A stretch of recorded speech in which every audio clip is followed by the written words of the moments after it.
Hey guys, welcome back to my channel English with Chitra Sharma, and the another name of the channel is Vardhan Classes. Today I am discussing about William Wordsworth. William Wordsworth.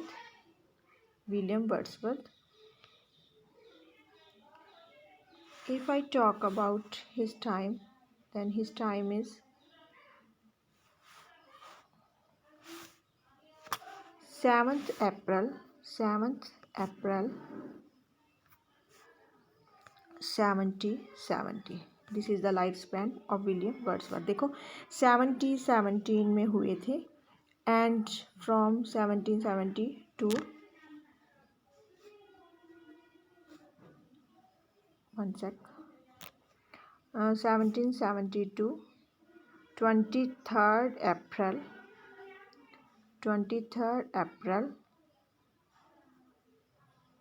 1850. ये इनका life span है. देखो क्या life span हो गया. देखो अप्रैल में हुए थे, ये ध्यान रखना, अप्रैल में ही हुए थे, अप्रैल में ही इनकी डेथ हो गई है. ओके, ऐसे हैं इनका. और अगर हम इनकी बात करें तो इनका जो हमें कह सकते हैं, इनका 1770 में हुए थे, 1850 में इनकी डेथ होगी. नियर अबाउट ये कितने साल तक रहे? नियर अबाउट ये 80 ईयर तक रहे. कितने साल तक? 80 ईयर तक रहे. ओके, अगर हम इनकी बात करें तो ये क्या है? He was an English romantic poet. क्या थे ये? इंग्लिश रोमांटिक पॉइट थे. हु विद सैमुअल एसटी यानी Samuel Taylor Coleridge, ST Coleridge, help to launch. क्या किया इन्होंने? हेल्प किया लॉन्च करने में. क्या? Romantic as. रोमांटिक एज को इन्होंने लॉन्च किया in English literature with their joint publication. इनकी जॉइंट पब्लिकेशन आई थी. क्या आई थी? सबको पता है. कौन सी आई थी? Lyrical ballads. क्या आई थी? Lyrical ballads. Okay, important work है लिरिकल बैलेड्स जो इनकी आई थी. William Wordsworth were born on 7th April 1770 at Cockermouth in Cumbria. कहाँ हुए थे बर्थ इनका? कोकर माउथ इन कम्ब्रिया में हुआ था. His father was a lawyer. देखो ये ध्यान रखना है, ये बहुत छोटे छोटे क्वेश्चंस ही हैं. ये कहाँ हुआ था? कोकर माउथ में हुआ था. कहाँ हुआ था? कम्ब्रिया में हुआ था. फादर क्या थे इनके? लॉयर थे. ओके, क्या थे? लॉयर थे, वकील थे. ओके, इनके फादर लॉयर थे. और अगर हम बात करें, both Wordsworth parent died before he was. कब उनकी डेथ होगी? जब वो 15 साल के भी नहीं थे. 15 साल से पहले ही उनके फादर और मदर दोनों की डेथ हो गई.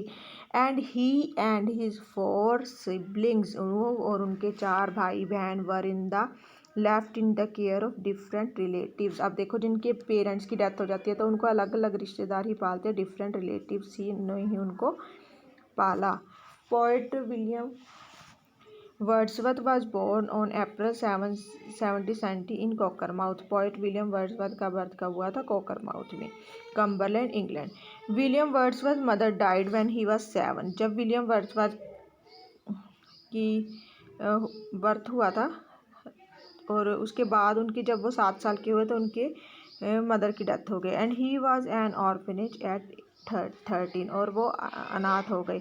डिस्पाइज दोज लॉसेस, इन लॉसेस के बावजूद he did well at Hawkshead poetry. इसके बावजूद उन्होंने हॉर्कशायर पोइट्री में बहुत ज़्यादा अच्छा योगदान दिया. And went to study at Cambridge University. कहाँ चले गए स्टडी करने के लिए? Cambridge University. He did not excel there, वहाँ नहीं रहे, but manage to graduate in 1791. उन्होंने कहीं वैसे उनको 1791 में उन्होंने क्या कर ली? ग्रेजुएशन कर ली. देखो 1770 में थे. ओके, तो 21 ईयर की एज में इन्होंने कर ली थी. ओके, ध्यान रखना. Wordsworth has visited France in 1790. 1790 में वर्ड्सवर्थ ने फ्रांस चले गए. In the midst of the French revolution. French revolution के मिडस्ट में. फ्रेंच रेवोल्यूशन कब हुआ था? 1789 में. जब ये रेवोल्यूशन हुआ था, इस मिडस्ट चल रहा था, उस टाइम पे ये कहाँ गए थे? फ्रांस गए थे.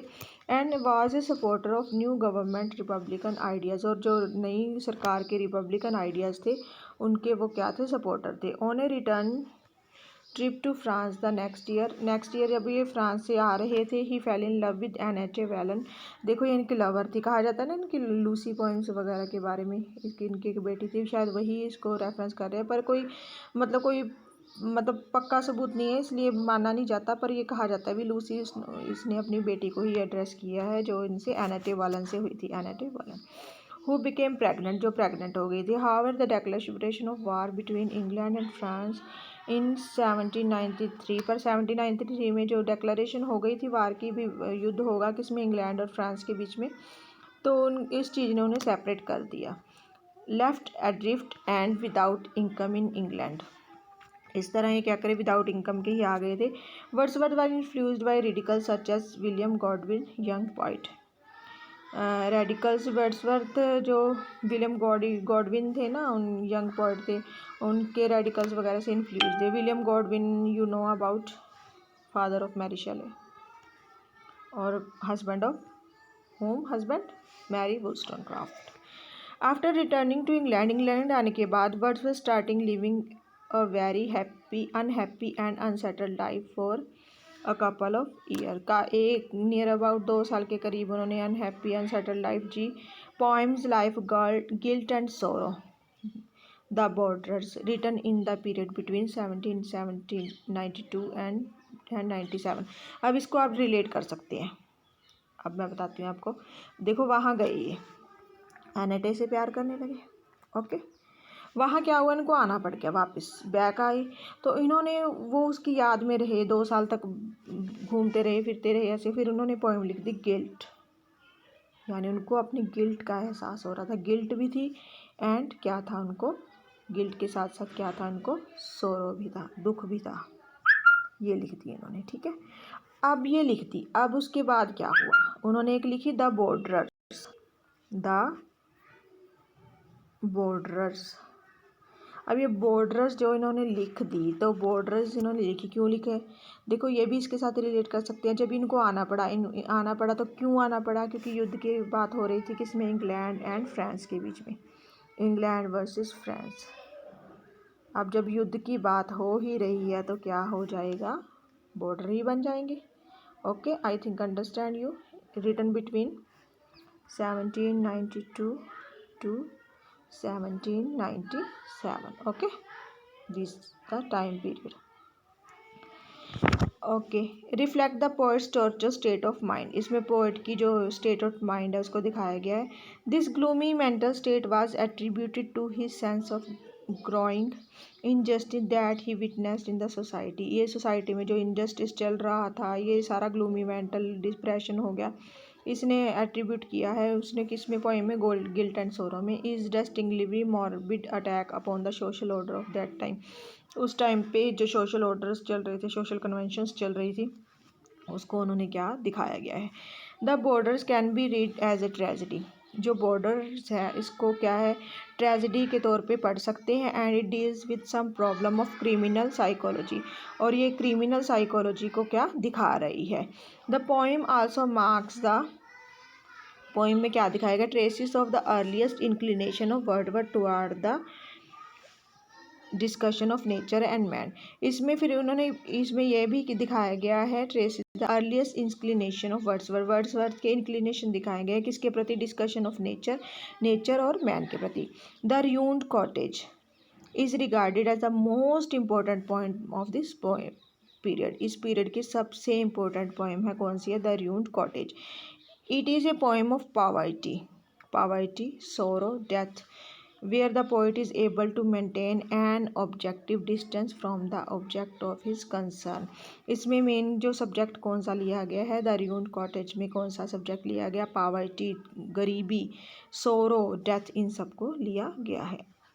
Of all poems written before 1797, 1797 से पहले की लिखी गई सारी पोइम्स की अगर हम बात करें तो सारी पोइम्स क्या हैं, talk about the ruined cottage. The ruined cottage है जो इनकी है पॉइंट, हम जिस चीज़ की बात कर रहे थे, ruined cottage is regarded as the most important poem. इसको मोस्ट इम्पोर्टेंट पोइम कह रही हूँ मैं, जो इसकी बात कर रही हूँ र्यून्ड कॉटेज की। देखिए आप साथ के साथ नोट्स बनाते रहें, बहुत इंपॉर्टेंट है विलियम वर्ड्सवर्थ। मैं इस एक तो ऐसे आपको जस्ट लेसन टू लेसन करवा रही हूँ, उसके बाद मेरी कोशिश होगी मैं इसके अलग से आपको अलग अलग पोइम को भी डिस्कस करूँ of this period. It is a poem of poverty. Ruined cottage, देखो र्यून्ड ही हो गया है, जो चीज़ आपको पता लग गया, जो चीज़ बर्बाद हो गई। Poverty, sorrow and death were the poet is able to maintain an objective distance from the object of his concern। इसमें इसने बताया गया किस किस के, पावर्टी गरीबी के बारे में, सोरो के बारे में एंड डेथ के बारे में, जो इसमें मेन चिंता का कारण है। All of the poems written before 1797। देखो जितनी भी इसने पोएम लिखी थी ना 1797, देखो लिरिकल बैलेट्स तो आएगी 1798 में, उससे पहले जितनी भी इन्होंने पोएम लिखी है ना, ओनली एन इवनिंग वॉक और डिस्क्रिप्टिव स्केचेस वर पब्लिश्ड। इनमें से कौन कौन सी ज़्यादा, सिर्फ 1797 से पहले इवनिंग वॉक और डिस्क्रिप्टिव स्केचेस, इवनिंग वॉक और डिस्क्रिप्टिव स्केचेस ये ही पब्लिश्ड हुई हैं। द कॉमन एलिमेंट अमंग, इनमें कॉमन एलिमेंट क्या है? The common element among these poems were that they were reflecting the poet's direct observation of nature। इसमें poet ने जो उनका डायरेक्ट ऑब्जर्वेशन है दिखाया गया नेचर का एंड ह्यूमन लाइफ और मनुष्य जिंदगी का। His first published work, Evening Walk and Descriptive Sketches, which come out in 1793। अब देखो बहुत अच्छा इन्होंने बताया, जो मेन इम्पोर्टेंट है an evening walk, okay, an evening walk, evening walk, जो कब आया 1793 में, ओके। एक तो ये आया एन इवनिंग वॉक, और उसके बाद आया डिस्क्रिप्टिव स्केचेस, ये कब आया? ये भी 1793 में पब्लिश हुआ। वर पुअरली रिसीव्ड, इनको भी पुअरली रिसीव्ड किया गया, अच्छा कोई इनको रिस्पॉन्स नहीं मिला गया। He wrote several pieces over the next several year, उन्होंने कई सालों तक बहुत कुछ लिखा। In 1795 Wordsworth received an inheritance that allowed him to live with his sister Dorothy. तो उनको एक इनहेरिटेंस मिल गई थी, मतलब वसीयत जागीर वगैरह मिल गई थी, जिसने अलाउड कर दिया था कि वो अपनी सिस्टर डोरोथी के साथ रह सकते हैं। That same year Wordsworth met ST. Coleridge, इसी ईयर कहाँ वो किससे मिले? एस.टी. कॉलरिज से मिले थे। Who became friends and together work on lyrical ballads, जो बाद में क्या बन गए थे? दोस्त बन गए थे, और उन्होंने काम शुरू कर दिया लिरिकल बैलेड्स पे 1798। In 1798 they published a collection of poems called lyrical ballads. उन्होंने 1798 में जो इसकी कलेक्शन थी लिरिकल बैलेड्स की, उसको पब्लिश करवाया, which is regarded as the most influential the path breaking moments in the history of English literature, जिसने history of English literature को बहुत कुछ दिया, बहुत प्रभावित किया और रोमांटिक एज की शुरुआत की। The volume content poem such as Coleridge rhyme of the Asian and Wordsworth Tintern Abbey. देखो जो इसकी स्टार्टिंग हो रही है जैसे, तो इसकी एस.टी. कॉलरिज की पोइम है ना, जो एस.टी. कॉलरिज की पोइम है rhyme of the ancient mariner, और टिंटन एबी जो विलियम वर्ड्सवर्थ की पोइम है, उससे ये एंड होती है, ओके। इस चीज़ से ये शुरू हो रही है। And help romantic take hold in English poetry, भी इन्होंने रोमांटिसिज्म को इंग्लिश पोइट्री में लेकर आए। Between 1795-1797 Wordsworth wrote his only play, Wordsworth ने अपना एक प्ले लिखा, द बॉर्डर्स, आपको बताया था, versus 3, okay, versus 3 borders, page tragedy set during the rain of king Henry third of England, किसका दिखाया गया? किसका रेन दिखाया गया? King Henry third of England का। When Englishmen in the North Country came into conflict with Scottish border reviewers, जहाँ Englishman जो थे इन नॉर्थ कंट्री में क्या कर रहे थे, जो कि कन्फ्लिक्ट चल रहा था उनका स्कॉटिश बॉर्डर रिवाइवर्स के साथ। He attempted to get the play staged in November 1797। उन्होंने कोशिश की इस प्ले को स्टेज पे परफॉर्म करवाने की 1797 में, but it was rejected by Thomas Harris. पर इसको किसने रिजेक्ट कर दिया? ऐसा ध्यान रखना किसकी बात हो रही है, थॉमस हैरिस ने रिजेक्ट कर दिया था। The manager of the Covent Garden theatre, Covent Garden theatre के कौन थे जो मैनेजर थे? Who proclaimed it impossible that the play should succeed in the representation. और इन्होंने मतलब क्या इम्पॉसिबल बताया, play should succeed in the representation, भी प्ले सक्सीड नहीं हो सकता। The decade from 1797 to 1807 happens to be the most productive phase of William Wordsworth poetic career. ये 10 साल देखो 1797 to 1807, 10 साल इनके प्रोडक्टिव ईयर माने जाते हैं। बहुत ज़्यादा इन्हें इस टाइम पे फेम भी प्राप्त किया और बहुत काम भी बहुत अच्छा लिखा।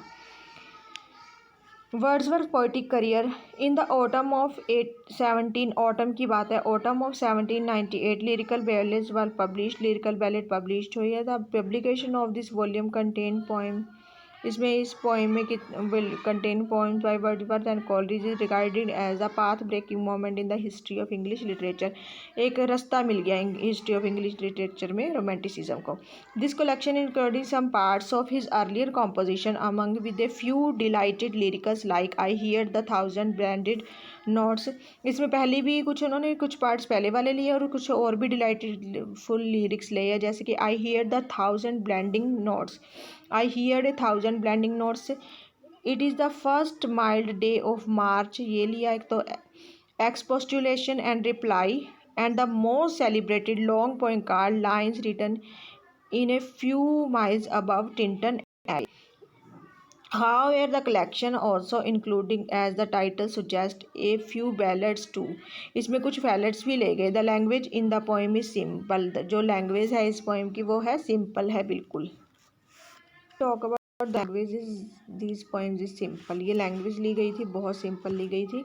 With most of the words being taken from everyday uses. इनमें से कई शब्द ऐसे थे जो हम daily use करते हैं। Colloquial language. Even many of his ballads are partly made of conversations, और कई तो बैलेट्स ऐसी हैं जो हम आम बात वगैरह करते हैं, कन्वर्सेशन करते हैं, बातचीत वगैरह करते हैं, उस तरह से ही उनकी ली गई है। इन 1798, अगर 1798 मेन ईयर है देखो इनके ईयर का, इसका Wordsworth compose Peter bell.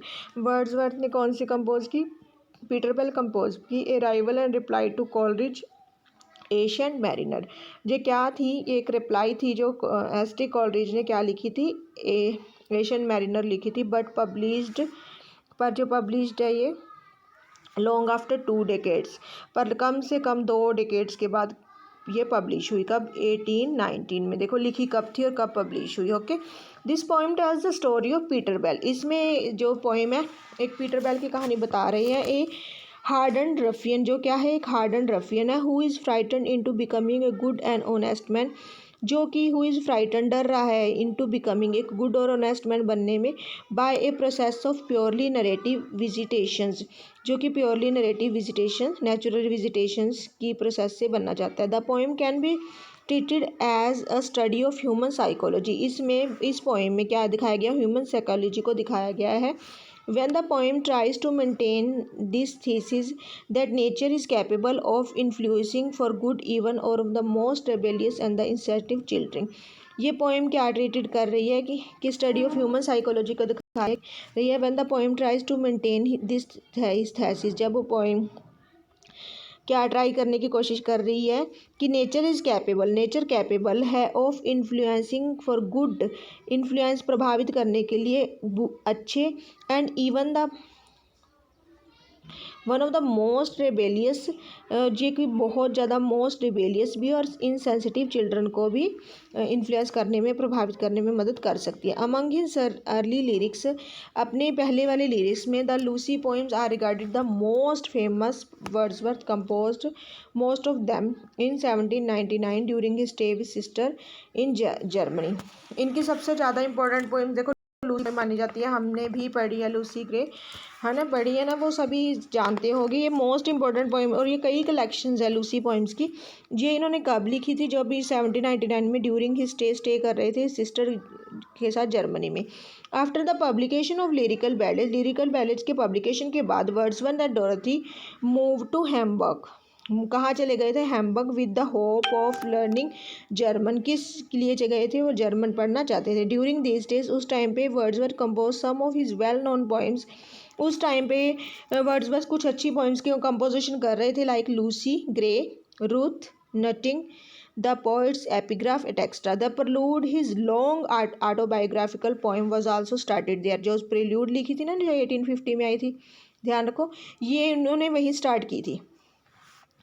These poems open up a new set of images। इसमें अलग अलग images है, references है, that deals with birds। इसमें birds है, flowers है, stars है, smaller and prettier details of nature है।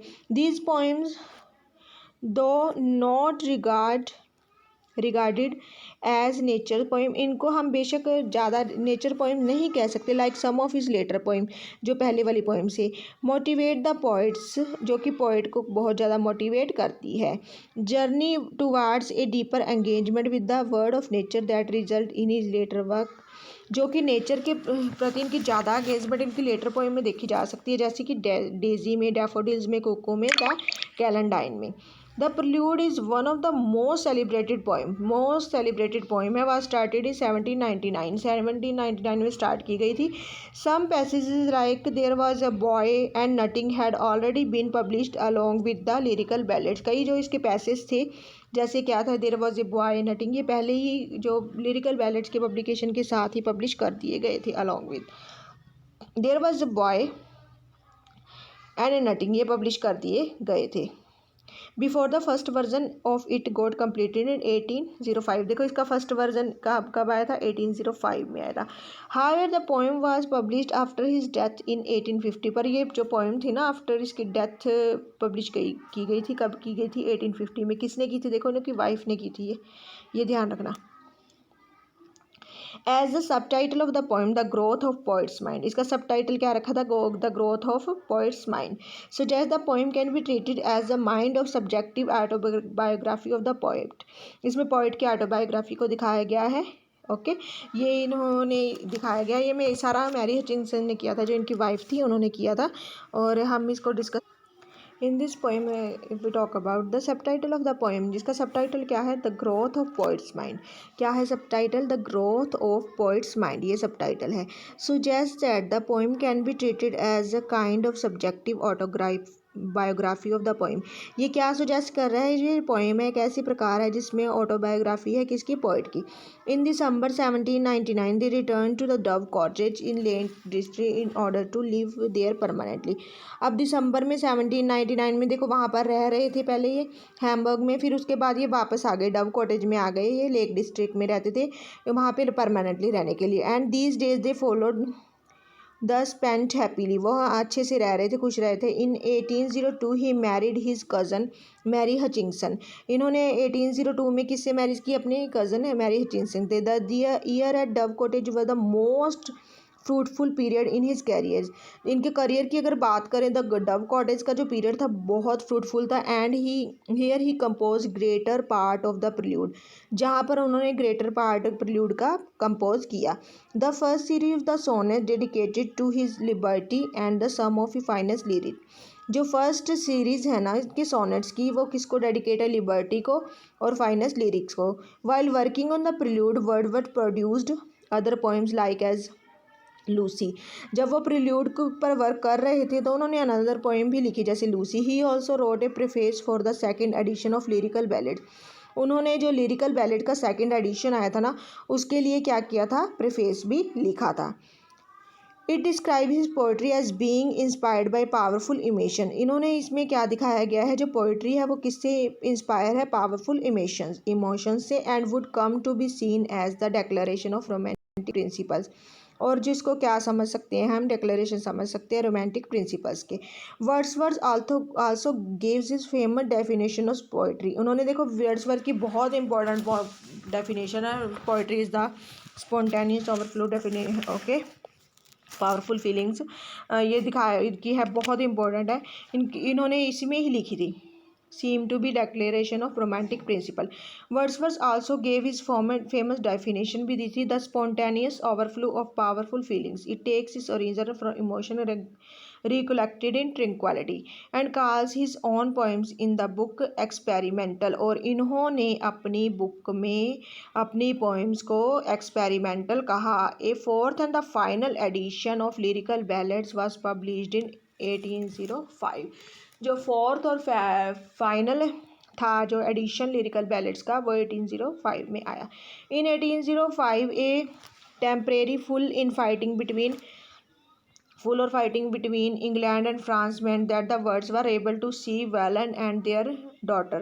जो इसमें दिखाया गया है कि वर्ड्सवर्थ एबल हो गया था वेलन जो उनकी थे गर्लफ्रेंड और अपनी and their daughter Caroline. After returning to England he wed Mary Hutchinson से शादी की and who gave birth to his first of his 5 children in 1803. 5 बच्चों में से सबसे पहले बच्चे को जन्म दिया 1803 में. Wordsworth was also still writing poetry, फिर भी पोइट्री लिख रहे थे, including his famous I wandered lonely as a client and ode imitations of immorality. जो ऑड इमिटेशंस ऑफ इमोरलिटी होगी ये वगैरह इन्होंने लिखी. These pieces were published in another Wordsworth collection poems in 2 volumes. ये जो पीसेस थे इनके अनदर वर्जन आया था जो वर्ड्सवर्थ का कलेक्टिव पोइम्स का इन पोइम्स इन 2 वॉल्यूम्स 1807 में. Poems in 2 volume published in 1807 is the next major publication after the lyrical ballads. Lyrical ballads के बाद ये दूसरा, पहला लिरिकल बैलेट्स कब आया था 1798 में, उसके बाद ये मेजर पब्लिकेशन था. These volumes contain masterpieces like the immorality ode. इसमें कौन कौन से लिए गए थे देखो, इमोरलिटी ओड लिए गए थे, रेजोल्यूशन एंड इंडिपेंडेंस लिया गया था, ओड ऑन ड्यूटी लिया गया था, elegiac stanzas and the happy warrior and the daffodils to the daisy, besides honours like national independence and liberty and memorials of tour in Scotland, इनको भी लिया गया था. Evolving poetry and philosophical page. As he grew older, Wordsworth began to reject radicalism.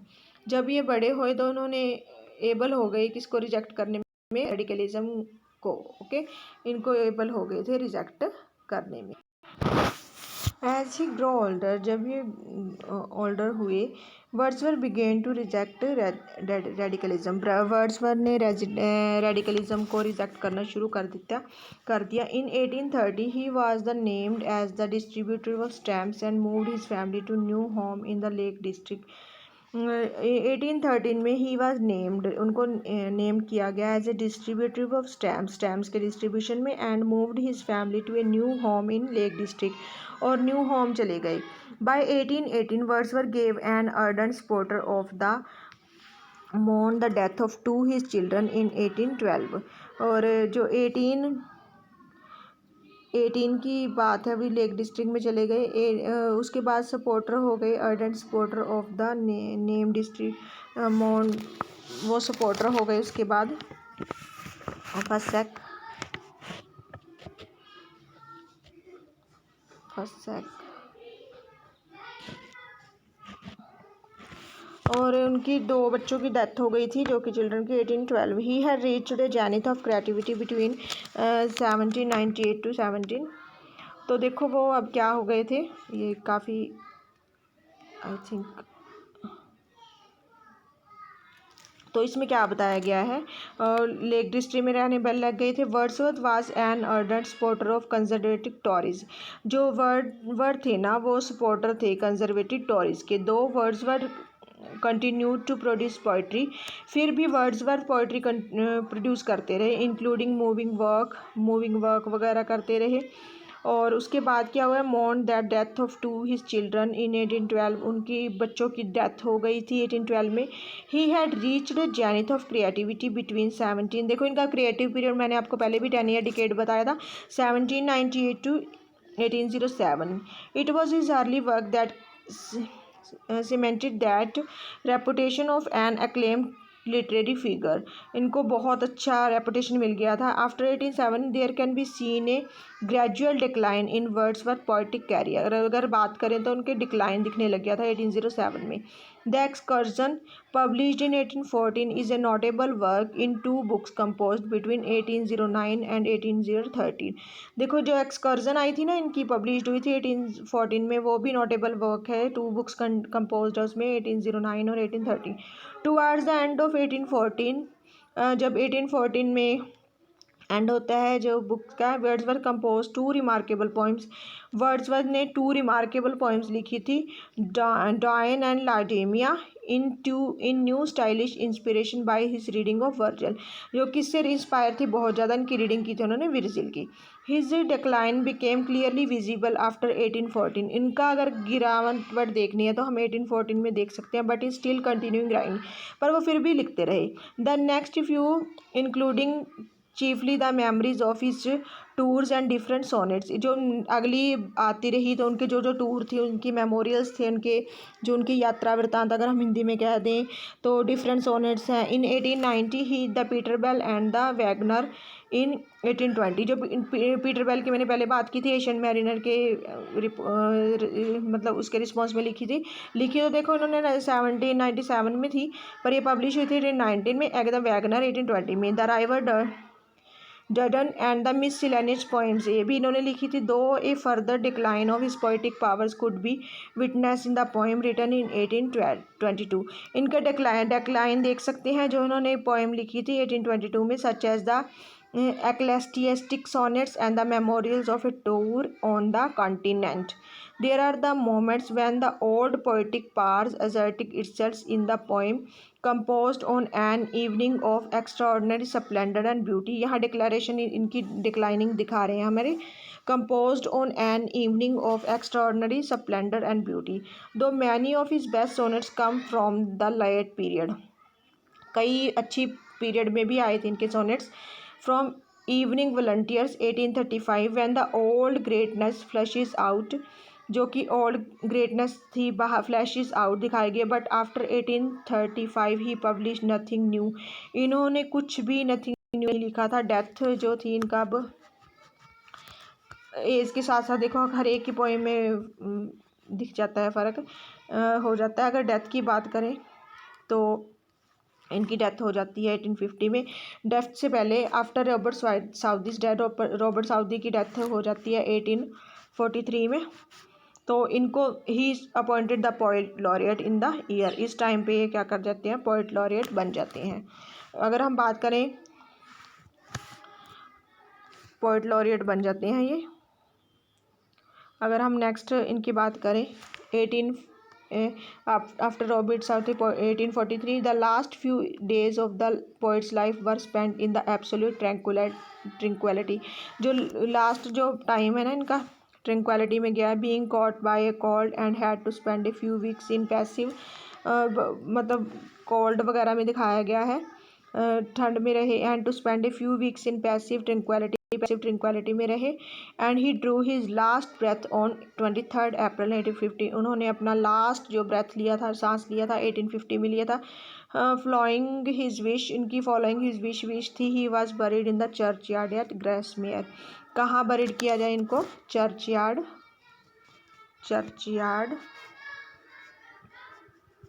Eight ग्रेसमेयर, यहाँ इनकी last wish थी कहाँ इनको बरीड किया जाए, ये इनकी लास्ट विश थी। अगर हम देखो इनकी पोइटिक कैरियर की बात करें, अच्छा रहा, आज भी विलियम वर्ड्सवर्थ का नाम लिया जाता है। ओके, इनके बिना पोइट्री अधूरी है। नेचर की बात करें, इनके बिना अगर ये नहीं होते ओके तो हम शायद सोच भी नहीं सकते थे रोमांटिसिज्म के बारे में, क्योंकि इनका लिरिकल बैलेड से हम रोमांटिक एज की स्टार्टिंग मानते हैं। नेचर के बहुत अच्छे पोइट्स थे। और चैनल के साथ बने रहे, लाइक और सब्सक्राइब करते रहे। ये देखो मैंने ऐसे भी बढ़ाया है आपको। इसके बाद मैं एक वीडियो और लेके आऊँगी जिसमें मैं सिंगल पोएम को भी डिस्कस करूँगी, और अच्छे से जो इनकी इसमें से की पॉइंट्स निकाल के मैं आपको वो भी डिस्कस करूँगी। मेरा मकसद ये है भी मैं आपको हर तरीके से पढ़ाऊँ, भी आपको ये ना लगे भी हमें रट्टा लगवा दिया, हमारा मटेरियल कंप्लीट नहीं हुआ है। मेरी हर कोशिश होगी भी आपका मटेरियल भी कंप्लीट हो, आपकी हर तरह से तैयारी हो, कोई भी आपका किसी भी पॉइंट से आप किसी भी तरह पीछे ना रहें। Thank you, thanks for watching.